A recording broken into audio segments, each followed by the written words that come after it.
नमस्कार दोस्तों and welcome to my channel. कैसे हैं आप सब? उम्मीद है सब ठीक होंगे। तो आज हम करेंगे आपका जो हिंदी का पेपर हुआ है सीटेट 21 जनवरी 2024 में। अगर आपने भाषा नंबर सेकंड दूसरी जो भाषा हिंदी को चूज़ किया है तो आज ये वीडियो में हम इसके आंसर की डिस्कस करेंगे। तो आपके क्वेश्चन नंबर 121 से लेके 150 तक जितने भी आपके क्वेश्चन हैं वो सारे के सारे हिंदी लैंग्वेज से रिलेटेड हैं।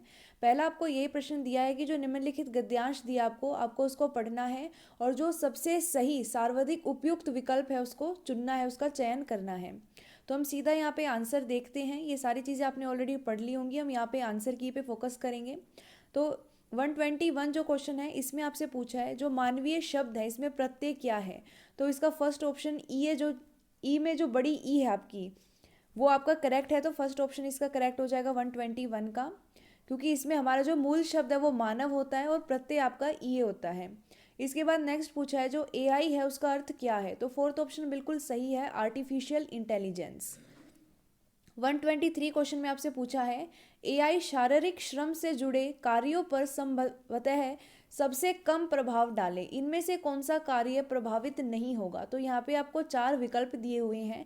इसमें पूछा है कि जो शारीरिक श्रम है जो आप स्वयं काम करेंगे उनसे जुड़े जो काम होंगे उन पे कम प्रभाव डालेगा। तो ऐसा कौन सा काम है जिसपे प्रभाव नहीं होगा। तो वो खेती बाड़ी होगा, क्योंकि आविष्कार जो है वो एआई उससे बिल्कुल जुड़ा हुआ है। चिकित्सा के अंदर भी काफ़ी चीज़ें हैं जैसे रिकॉर्ड बनाना, ये सारी चीज़ें हमारी एआई से चल सकती हैं और शिक्षण के अंदर एआई का प्रभाव पड़ेगा ही पड़ेगा। तो इसका फर्स्ट ऑप्शन बिल्कुल सही है, खेती बाड़ी। फिर 124 क्वेश्चन में बोला है गद्यांश के आधार पर कहा जा सकता है कि एआई ऐसी होनी चाहिए जो क्या करे एआई। तो यहाँ पे आपको जो पैराग्राफ आपका गद्यांश है उसमें लास्ट जो आपका लाइन है कुछ उसके अंदर दे रखा है कि ऐसी होनी चाहिए एआई जो मानव के गुण हैं उनके संस्कार हैं उनको बढ़ावा दे। तो इसका फोर्थ ऑप्शन बिल्कुल सही हो जाएगा कि मानवीय गुणों का संस्कार दे, यानी कि जो मानवता है उसको बचाए रखे वैसे ही संस्कार हमारी पूरे जो विश्व है भारत है उसके अंदर पहुंचने चाहिए। तो आपके 124 जो क्वेश्चन है इसका फोर्थ ऑप्शन बिल्कुल सही हो जाएगा। फिर आगे चलते हैं 125 क्वेश्चन पे। यहाँ पे आपको बोला है चिकित्सा से जुड़े कार्य करने में एआई भविष्य में क्या सहयोग करेगा, यानी कैसे हेल्प करेगा एआई हमारे चिकित्सा यानी कि मेडिकल के अंदर। जो चिकित्सा जो है इसके अंदर केस हिस्ट्री बना देगा। जो भी पेशेंट आएगा मरीज आएगा उसकी जो भी हिस्ट्री रही है बीमारी से लेकर उसके फैमिली उसके परिवार में क्या क्या हिस्ट्री रही है बीमारी की वो सारी की सारी एआई बना देगा। तो आपका 125 का जो फोर्थ ऑप्शन है वो बिल्कुल सही हो जाएगा। फिर आपसे 126 क्वेश्चन में पूछा है एआई को जन्म देने वाला कारक है, किसने एआई को जन्म दिया है। तो मानव ने दिया है। एआई को किसने बिल्ड किया है? मनुष्य ने, इंसान ने, यानी मानव ने इसको बिल्ड किया है। तो 126 का दूसरा जो आपका विकल्प है वो बिल्कुल सही होगा। फिर 127 में आपसे बोला है समूह से भिन्न शब्द है। ये यहाँ पे आपको पेयर में दे रखे हैं, जैसे कंकड़ और पत्थर एक दूसरे से रिलेटेड है, पढ़ाई और लिखाई रिलेटेड है, रात और दिन रिलेटेड है, लेकिन चाय वाय कोई भी आपस में संबंध नहीं रखते हैं। तो सेकंड विकल्प जो है इसका बिल्कुल सही हो जाएगा क्योंकि ये बाकियों से विभिन्न है। अब 128 क्वेश्चन में बोला है एआई से शिक्षा जगत से भी प्रभावित होगा, यानी जो आपकी एजुकेशन है उस पर भी एआई का आर्टिफिशियल इंटेलिजेंस का बहुत प्रभाव पड़ेगा। यह प्रभाव कैसा हो सकता है? अगर आप इस पैराग्राफ के अकॉर्डिंग देखते हैं तो यहाँ पे जो प्रभाव होगा वो सकारात्मक होगा। अधिक नहीं कह सकते हम क्योंकि हर एक सेक्टर हर एक यहाँ पे हम कह सकते हैं हर एक सेक्टर के ऊपर, जैसे चिकित्सा हो गया, आपका मेडिकल हो गया, एजुकेशन हो गया, या फिर कोई भी आविष्कार हो गया, हर जगह इसका प्रभाव पड़ेगा। लेकिन यहाँ पे अगर देखा जाए शिक्षा के अंदर एआई का इस्तेमाल करके हम बहुत सारी चीज़ें सीख सकते हैं, इसीलिए हम कहेंगे इसका जो प्रभाव होगा वो सकारात्मक होगा। अब नेक्स्ट क्वेश्चन जो है इसमें बोला है निम्नलिखित जो गद्यांश है इसको पढ़कर जो पूछे गए सही उत्तर हैं आपको उनको चयन करना है, उनका चयन करना है। ठीक है, तो एक छोटा सा यहाँ पे गद्यांश दे रखा है और काफ़ी आसान भी है ये। तो इसके आंसर की देखते हैं। क्वेश्चन नंबर 129 में बोला है अच्छे स्वास्थ्य का संबंध डैश से है। तो यहाँ पे आएगा योगा अभ्यास, यानी कि जो योगा अभ्यास है इससे संबंध रखता है अच्छा स्वास्थ्य। तो यहाँ पे अब 130 जो क्वेश्चन है इस पे चलते हैं। जीवन के लिए सर्वाधिक महत्वपूर्ण है, क्या सबसे इंपॉर्टेंट है जीवन के लिए? प्राण और शरीर का सामंजस्य, यानी दोनों जब एक साथ काम करेंगे तभी हमारा जो जीवन है वो महत्वपूर्ण दिशा के अंदर जाएगा। तो उसके लिए सबसे सही या सबसे ज़रूरी महत्वपूर्ण चीज़ें क्या हैं कि जो प्राण और शरीर है दोनों का एक मेल होना चाहिए, सामंजस्य होना चाहिए। 131 क्वेश्चन में बोला है प्राण वायु को सशक्त बनाने के अभ्यास डैश में है, यानी जितने भी एक्सरसाइज, जितने भी व्यायाम, जितने भी अभ्यास हैं वो किस में है, जिसके द्वारा प्राण वायु सशक्त यानी ताकतवर बन सकती है, पूरी डेवलप हो सकती है। तो ये सारे के सारे अभ्यास योगा के अंदर हैं, यानी योग के अंदर है। तो आपका फोर्थ ऑप्शन बिल्कुल सही हो जाएगा। फिर 132 क्वेश्चन में बोला है विशेषण शब्द का उदाहरण नहीं है, इनमें से कौन सा शब्द विशेषण नहीं है। विशेष जो भी हमें विशेषता बताता है हमारी संज्ञा या फिर सर्वनाम की, हम उसे विशेषण कहते हैं। तो यहाँ पे व्यवस्थित, संतुलित और स्वस्थ ये सारे के सारे क्या है, विशेषण का काम करते हैं, लेकिन स्वास्थ्य जो है ये यहाँ पे विशेषण नहीं है। तो इसका फर्स्ट ऑप्शन बिल्कुल सही हो जाएगा। फिर 133 क्वेश्चन में बोला है बुद्धि में एक प्रत्यय लगाने पर शब्द बनेगा, क्या बनेगा। तो आपको यहाँ पे देखना है, यहाँ भी बौद्धिक दिया है, यहाँ भी बौद्धिक दिया है, लेकिन उनमें त्रुटि कर रखी है, गलतियां कर रखी है। सही ऑप्शन आपका फोर्थ हो जाएगा बौद्धिक। ठीक है, डबल यहाँ पे मात्रा आएगी, 2 मात्रा आएंगी आपके पास बड़े औ की। 134 में बोला है फिर हमें रोग का कारण है, यानी जो बीमारियां होती हैं उसका कारण क्या है। उसका कारण यह है कि जो प्राण वायु है हर अंग में, अंग विशेष में असंतुलन, यानी असंतुलित रूप से, हर में व्यवस्थित रूप से नहीं है, उसकी व्यवस्था ठीक से नहीं है, असंतुलन हो गया है। तब जब ऐसा होगा तब रोग का वह कारण बन जाएगा। तो फोर्थ ऑप्शन इसका बिल्कुल सही है। फिर 135 क्वेश्चन में बोला है आपसे प्राण वायु शरीर के हर अंग में संतुलन और डैश होकर बहती है। जो पूरे हमारा जो प्राण और जो शरीर है उनको सही तरीके से उनमें सामंजस्य लाने के लिए जो प्राण वायु है वो हर अंग में संतुलित तरीके से और व्यवस्थित तरीके से बहती है। इसलिए इसका सी ऑप्शन यानी जो थर्ड ऑप्शन तीसरा है व्यवस्थित, वो बिल्कुल सही है। फिर यहाँ पे 136 क्वेश्चन में देखते हैं भाषा शिक्षा पर राष्ट्रीय शिक्षा नीति जो आपकी NEP 2020 थी उसके संदर्भ में कौन सा कथन सही नहीं है, हमसे पूछा है। तो यहाँ पे अगर आप देखते हो आपको 3 लैंग्वेजेस यहाँ पे इसमें बताई गई हैं। पहली आपकी होम लैंग्वेज है, दूसरी लैंग्वेज आपकी हिंदी हो सकती है, इंग्लिश हो सकती है। जो भी आपके नॉन स्पीकिंग, जहाँ पे भी ऐसे क्षेत्र हैं जो नॉन हिंदी स्पीकिंग है वहाँ पे तो आपकी हिंदी लागू हो जाती है, और ऐसे जितने भी क्षेत्र हैं जिनमें हिंदी बोली जाती है वहाँ पे इंग्लिश पढ़ने के लिए बोला गया है। इसके अलावा हमें बोला है इंडियन मॉडर्न लैंग्वेजेस, हमें 22 लैंग्वेजेस की सूची दी गई है 8 शेड्यूल के अंदर, तो वो मॉडर्न लैंग्वेजेस हमें पढ़नी है। हमें यहाँ पे शास्त्रीय भाषा के अध्ययन के बारे में नहीं कहा गया बल्कि मॉडर्न लैंग्वेजेस पे जोर दिया गया है। तो इसका थर्ड ऑप्शन बिल्कुल सही हो जाएगा कि ये जो कथन है ये NEP यानी राष्ट्रीय शिक्षा नीति 2020 के संदर्भ में सही नहीं है। फिर अगर हम 137 क्वेश्चन की ओर चलते हैं, यहाँ पे बोला है कक्षा 8 की अध्यापिका एक पाठ्य सामग्री के 5 वाक्यों को 2 बार अंग्रेजी में पढ़ती है। 5 सेंटेंसेस हैं उन्हें 2 बार पढ़ा जा रहा है 5 वाक्यों को, और शिक्षार्थियों को ध्यानपूर्वक सुनने के लिए कहती है। इसके बाद वह शिक्षार्थियों को 4-4 समूह में काम करने के लिए कहती है। उनकी टीम बना देती है जिसमें 4 बच्चे हैं कि पढ़ी गई पाठ्य सामग्री को पुनर्लेखन करें जो एकदम मूल जैसा ना हो। जो टीचर ने 4 सेंटेंसेस बताए थे इनसे अलग वापस इनको लिखना है, ये सेम नहीं हो सकते। इस गतिविधि को क्या कहेंगे, तो इसे अनुच्छेद सूत्र लेख का नाम हम देते हैं, जिसे इंग्लिश में आप पैराग्राफ डिक्टेशन के नाम से जानते हैं। इसमें क्या होता है कि जो बच्चे होते हैं वो सुनकर किसी चीज़ को वैसा हूबहू ना बनाकर वैसा ही एक यहाँ पे लेखन तैयार करते हैं। तो इसका फोर्थ ऑप्शन बिल्कुल सही हो जाएगा। इसके बाद आगे चलते हैं। यहाँ पे 138 क्वेश्चन में हमें बोला है निम्नलिखित में से कौन सी प्रक्रियाएं, यहाँ पे बहुत सारी प्रक्रियाएं दी हुई हैं भाषा को अच्छी तरह से लिखना सीखने में शामिल हैं, यानी लिखने के लिए भी ज़रूरी हैं और सीखने के लिए भी ज़रूरी हैं। तो सबसे पहले मानस मंथन करते हैं, यानी कि हम सोचते हैं, विचार करते हैं, ब्रेनस्टॉर्मिंग करते हैं, आइडियाज़ को इकट्ठा करते हैं। फिर हम मुख्य बिंदु को नोट करते हैं, फिर एक रूपरेखा यानी कि एक आउटलाइन तैयार करते हैं, जिसके बाद एक ड्राफ्ट तैयार करते हैं, प्रारूप लिखते हैं, उसके बाद संपादन करते हैं यानी उसकी एडिटिंग करते हैं, और लास्ट में अंतिम स्वरूप उसको देते हैं। तो इसका सेकंड ऑप्शन सही है। यही सारी प्रक्रियाएं यहाँ पे स्टेप बाय स्टेप जब आप फॉलो करोगे तो भाषा को अच्छी तरीके से लिखना और सीख जाओगे। फिर 139 क्वेश्चन में बोला है भाषा अधिगम यानी लैंग्वेज लर्निंग के बारे में कौन सा कथन सही है। यहाँ पे अब की बार नहीं पूछा नहीं है, पूछा है सही है, कौन सा राइट है। तो सहज यहाँ पे बोला है आपको, सहजात प्रथम भाषा का ज्ञान द्वितीय भाषा के अधिगम को समर्थित करता है।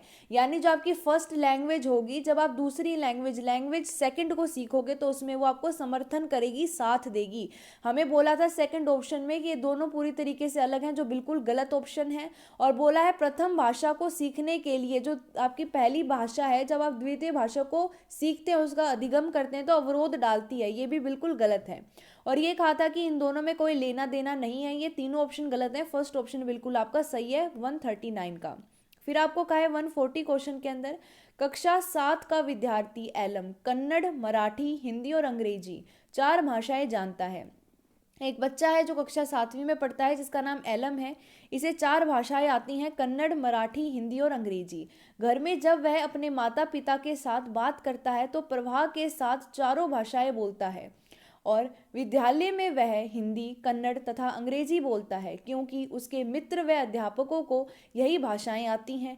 इस स्थिति को किस रूप में जाना जाएगा? तो अगर आप देखते हैं ऑप्शन में से सबसे सही ऑप्शन इसका होगा यहाँ पे ट्रांसलिंगुअल योग्यता, यानी परिभाषिक योग्यता। क्योंकि ये बच्चा जो है एक साथ 4 भाषाएं जानता है, चारों में निपुण है और चारों में अच्छे से बात कर पाता है। यदि आपको ये दिया होता कि एक समय पे चारों भाषाएं एक साथ इस्तेमाल कर रहा है, तब आप यहाँ पे कोड मैशिंग सही उत्तर के रूप में चुनते। लेकिन यहाँ पे सही जो आपका विकल्प होगा वो होगा आपका परिभाषिक योग्यता, यानी ऑप्शन नंबर 3 आपका बिल्कुल सही है। फिर हम 141 क्वेश्चन देखते हैं। यहाँ बोला है, यह अकादमिक भाषा या विभिन्न प्रकार के विषयों के लिए आवश्यक भाषा में निपुणता से संबंधित है। तो इसका आपका काल्प अगर आपने पढ़ा है तो आप देखते ही टिक कर दोगे। संज्ञानात्मक अकादमिक भाषा निपुणता, ये एक ऐसी स्किल, एक ऐसी निपुणता है भाषा के अंदर, कौशलता है ये ऐसी, जिसके द्वारा हम अपनी अकेडमिक जितनी भी चीज़ें हैं, यानी पढ़ाई लिखाई से संबंधित जितनी चीज़ें हैं, उसमें निपुण हो जाते हैं, उसमें उत्तीर्ण करते हैं।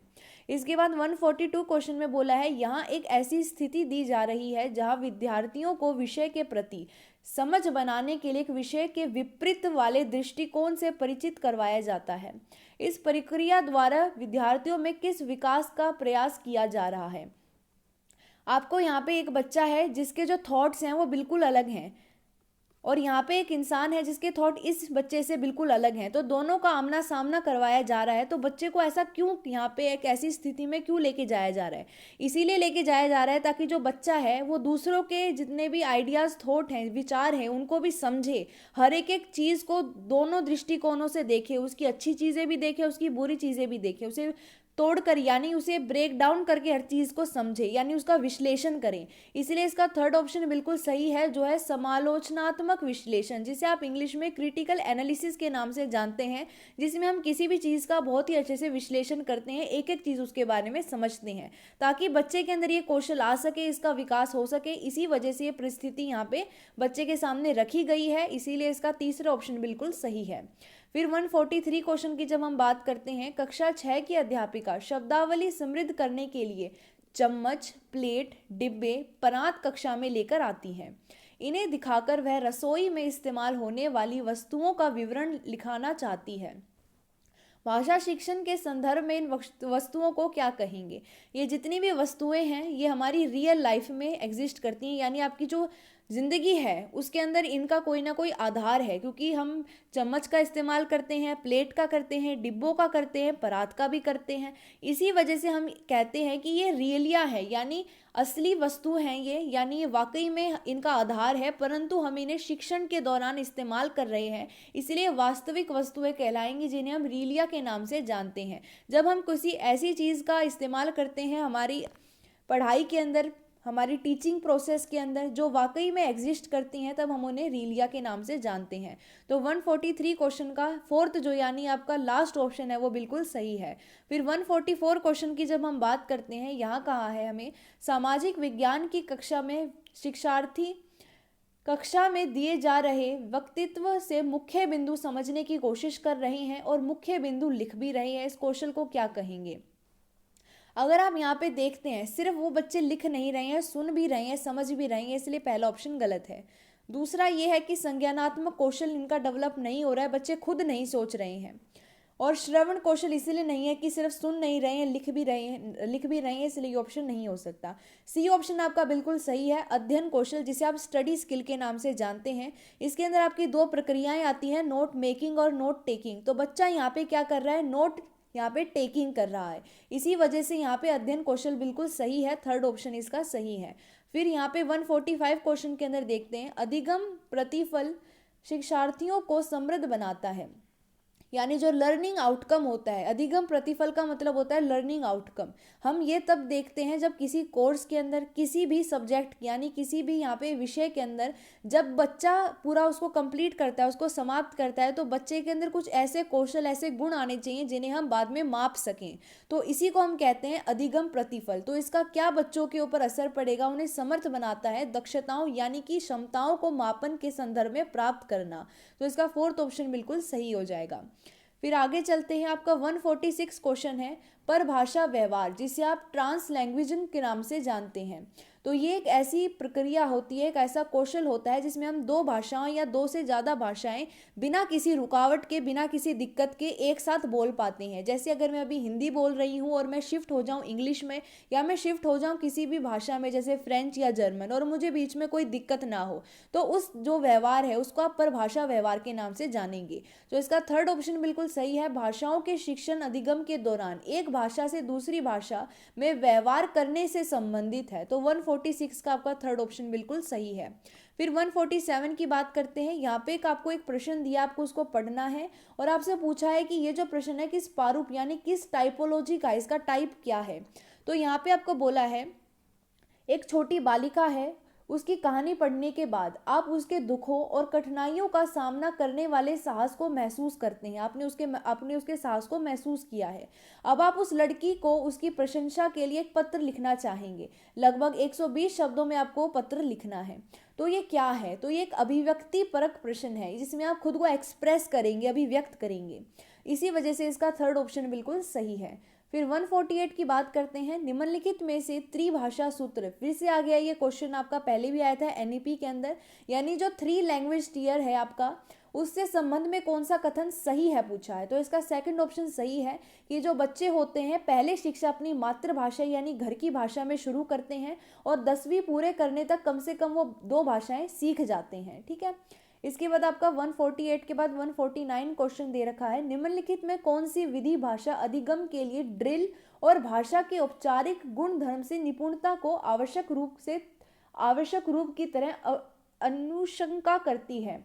तो यहाँ पे बोला है आपको अनुशंसा करती है, ना कि अनुशंका। तो यहाँ पे आएगा अनुशंसा करती है, यानी कि इंपॉर्टेंस देती है। कौन से इनमें से विधि ऐसी है जिसके लिए जरूरी है कि आप बार बार ड्रिल करो, प्रैक्टिस करो और उस भाषा के नियमों को सीखो, उनमें निपुण हो जाओ। तो इसका थर्ड ऑप्शन सही है। इसे आप ऑडियो लिंग्विज्म के नाम से जानते हैं इंग्लिश के अंदर, यानी जिसके अंदर ज़रूरी होता है हर शब्द को सही उच्चारण के साथ बोलना, जिसकी वजह से आपको बार बार ड्रिल करना पड़ता है, प्रैक्टिस करनी पड़ती है और हर एक नियम गुणधर्म को सीखना पड़ता है, उसमें निपुण होना पड़ता है, ताकि आप अच्छे से हर शब्द को सुन सकें और बोल सकें। इसके बाद 150 क्वेश्चन में आपसे पूछा है घोषणात्मक ज्ञान क्या है। तो इसका आपका लास्ट ऑप्शन सही होगा, क्योंकि ये एक ऐसा ज्ञान है जिसके अंदर हमें चीज़ें बहुत ही अच्छे से पता होती हैं, उसके बारे में हमें सारी जानकारी होती है।